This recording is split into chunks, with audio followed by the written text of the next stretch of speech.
Z. Create obstacles to access higher education. Excuse me. Check. Excuse me.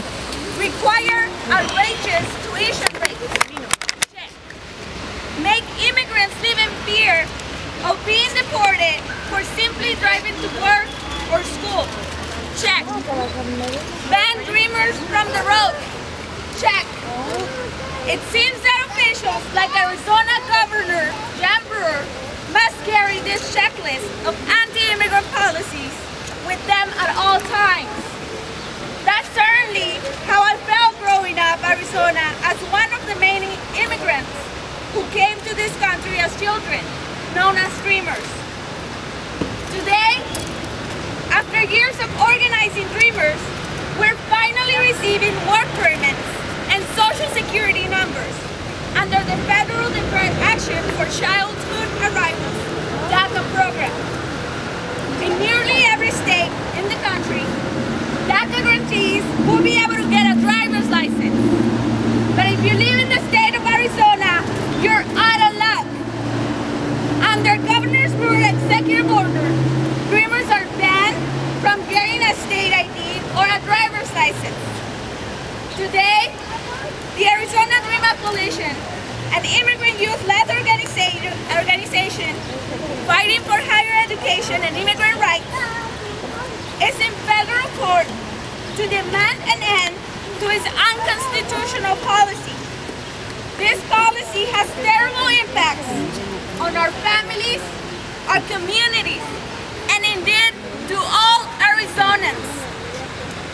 Take the example of Diana Rios, a dreamer who was recently granted permission to live and work in the country under the DACA program.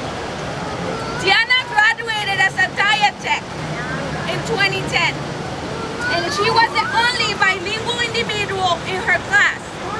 Diana's dream is to reduce diabetes and obesity by working with low-income families to teach them better eating habits. But Diana is experiencing a painful roadblock like many other documented individuals in the state. Diana can complete online employment applications that require a driver's license or a state ID.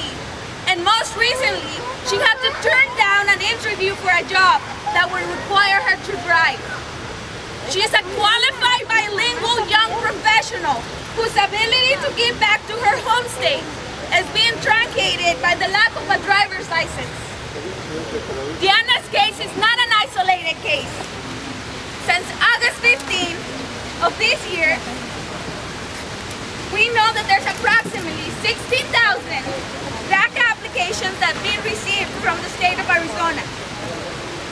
During the interview process, many dreamers are being wrongly scrutinized and their dependability is being put in question due to the lack of a state ID.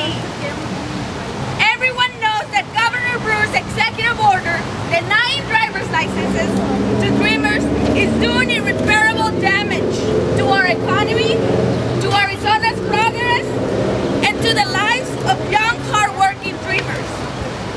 We have heard Governor Brewer's arguments. Governor Brewer wants the federal district court to dismiss the case. Governor Brewer wants to dismiss our human dignity. She wants to dismiss our dreams. When holding elected officials accountable, I have a checklist of my own. Are you going to continue blocking progress by denying equal opportunity to dreamers? Are you going to continue harassing immigrant youth? Are you going to continue oppressing and discriminating against DACA individuals?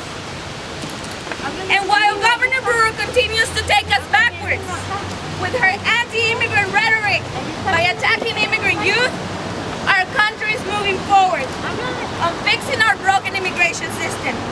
People want solutions. We have seen poll after poll that Americans are ready to integrate and embrace hard-working Americans without papers. We have seen bipartisan efforts in Congress to create immigration reform. But most importantly, we have seen you. We have seen the dreamers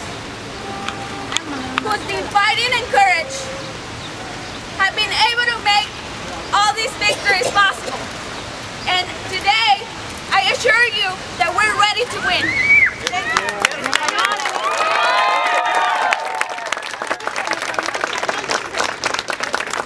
Mr. Magoo is president of the Arizona DreamAct Coalition, which is one of the organizational plaintiffs